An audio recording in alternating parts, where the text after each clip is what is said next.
Hi guys, it's Aegis here, and today I'm here with a Schuldfisher deck profile. So, of course, this is a boy, some new tech we get from set 2, and it's actually quite a fun deck and also a budget deck. So if you're looking for some budget deck to play with that don't cost you a lot of money, this is probably one of your choice. I do have another one that I'm testing, so it will be up later once I finish tuning it. I still need a little bit of tweaking to find out what's the best. But with this, I playtest a lot, and I think it's good enough to showcase. So here we are, and I have been playtesting against Bastion, playtesting against like Blaster Dragon. So one retire you very hard, one hit you very hard. Of course, I don't get to fight Bruce yet, because I am myself the Bruce player, and the other friend that has Bruce is not appearing today, so didn't get a chance to test it out right yet. But so far, it's interesting, it's fun, and I hope you guys can also enjoy this deck. So, talk about the right line. We have the Fisher Dragon, of course, and then the Saga right line. So this right line is really great for a lot of builds, even for Magnolia, because this deck do kind of use some orders, and you do want to draw a little bit more cards, do more filtering, and this helps you out. Also, Fisher Dragon requires you to call some units not from hand in order to be attacked, so these ones are also good revival targets, since they also pump power themselves as long as you use an order. So good to use and easy to access. Therefore the booster is quite easy to find, and this is only a common, so budget deck, the way to go. And the 18k defense, of course, helps quite a lot. So going through the main deck, we do have more Fisher Dragons because we do want to personal ride. You might call him out as an attacker, but usually the choice I make is just for personal ride. Unless you do have too many in hand, then feel free to call them out to put out the pressure. But do note that as long as you put down a Fisher Dragon on Vanguard or Radar Circle, you do need to kind of revise something. So do look about that, and I think you're good to go with this deck. Next, Hydro Dragon. This is a card from the Festival collection, and at first I don't see a lot of people actually playing it. Some play Magnolia, some might try and Solver, but didn't go too well. Magnolia maybe a little bit better, since you can pump this card a little bit higher for more pressure, but in this deck it's actually a good fit.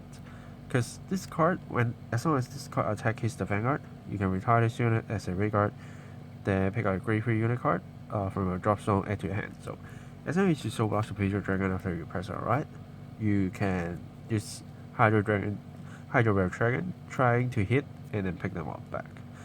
And then you can press right again. And since you do have other ways to revive this card, so you can feel free to ditch him early game to the drop zone, and then just try to revive it later. Next, another common card which I turn into foil is the Coffin Shooting. So this is the key of helping a Fisher Dragon to attack, because his revival condition is from drop, Soul Blast 1, and bind one order card from your drop zone, and then you call it to an empty Radar Circle. Quite easy.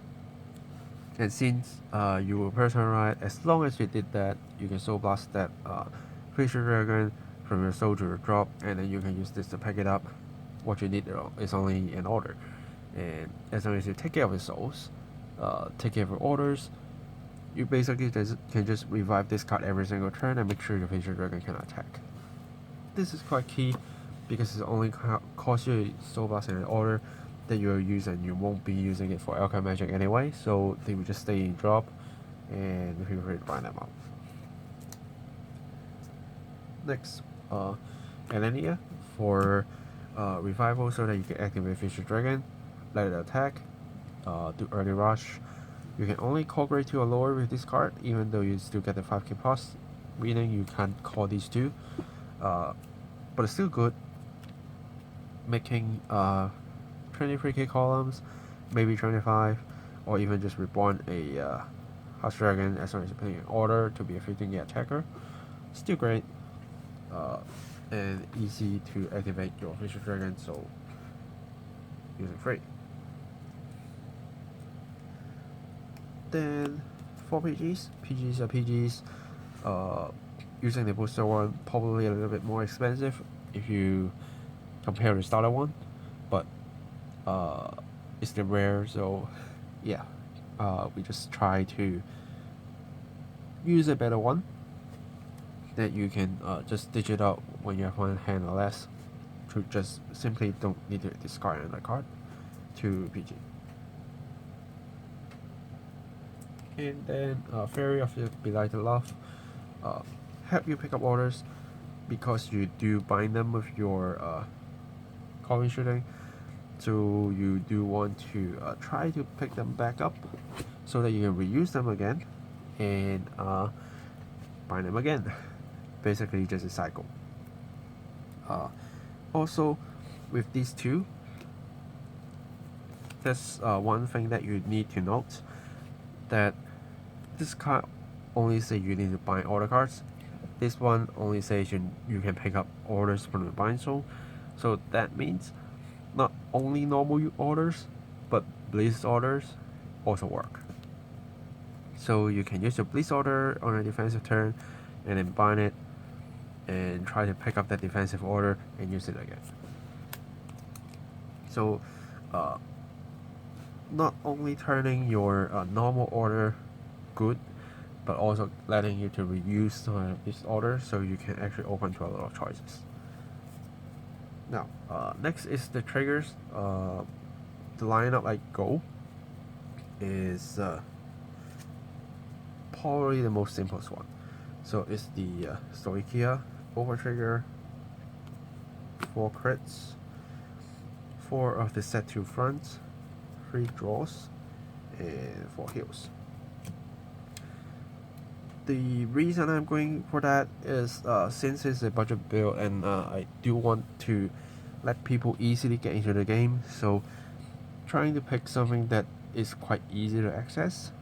So if you are only picking cards from booster, even though I know starters is kind of cheap, but yeah, sometimes if you want to just go to a shop, go for singles and trying to find something up, basically all these are from different kind of booster and it should be quite accessible.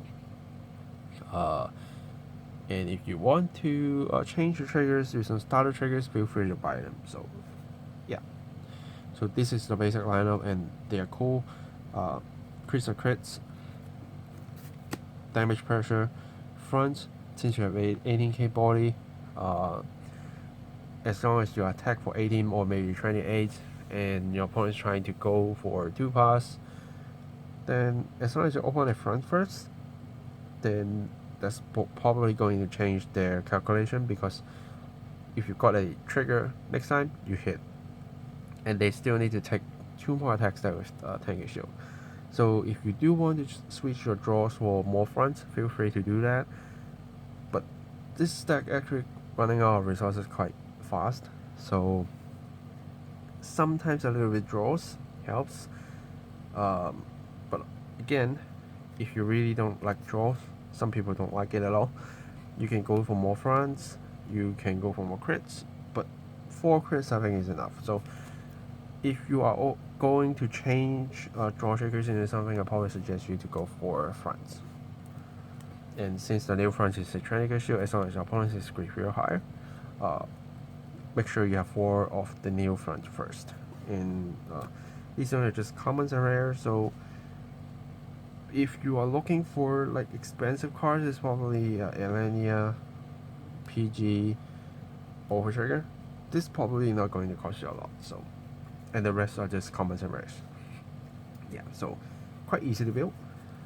And going for orders, here comes a little bit more on money.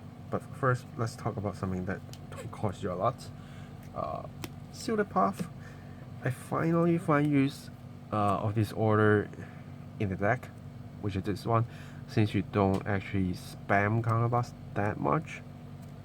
Or maybe I make the deck that you don't need to do it that much, and this really helps. Why? Because this card can actually make your opponent's Vanguard -1 crit for the battle. So it's when they're Vanguard attacking your Vanguard, then you use this order, -1 crit. And since I'm facing matchups like PVD, facing like Bastion, I find this card really useful. Because Bastion, they hit you so hard, they hit you 30k, 40k, maybe higher.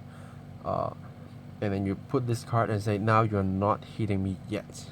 If you put a crit, we're back to normal. Right? And then if they open the over trigger, they will just put the power to somewhere else because the Vanguard still won't hit because it's still 0 damage. And then you can put your focus, like a PG or something, on the next attack. And if you're facing decks like Schuldfisher Dragon, yes, they can gain a crit. And if you control your damage well on like 2 to 3, then you put this down and say you are back to 1. If you want to win, you need a double crit, man. So this card actually helps you save a lot of resources, even though it uses you 2 counterblast. That's actually quite heavy, but I think the cost is great, and you can still pick them back up with the Coffin Shooter and the Belated Love combo. So if you actually do have that much spare counterblast, you can do the same thing again. Or maybe if you have 2 in hand, use one turn, use one next turn.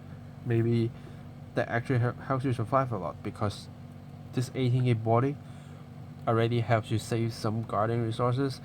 And if you can only use one order, stopping like a 40k, 50k, whatever high power attack, then I think it's pretty rough. Unless you're facing things like Brand Gate, but that's still going to help, because even the over trigger doubles the crits. If you turn them to 0 first, 0 times 2 is still 0. So unless they put a crit first and then they over trigger to you, and still 2 damage, right? So it's actually helping you a lot, especially with this deck that you are looking for a little bit defensive. Of course, offensively, Feature Dragon 18k, making opponents cannot just simply drop a 15k shield for 2 pass without personal right is already great. But defensively, if they don't hit you hard with high attack numbers and you turn their Vanguard to 0 crit, that really helps you survive a lot of turns, and you can save your resources.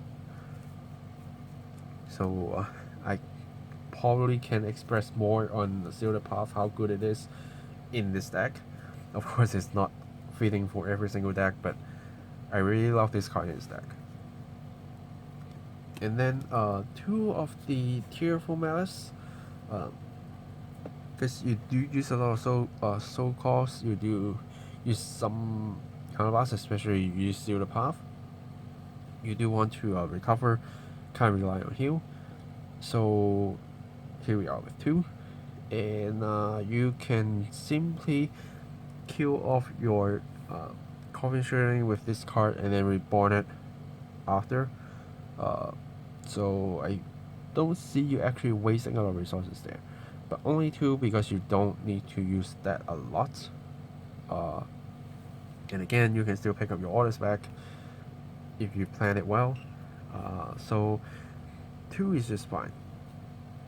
And right here, you still don't see any revival orders, and here we are with the Wild Intelligence.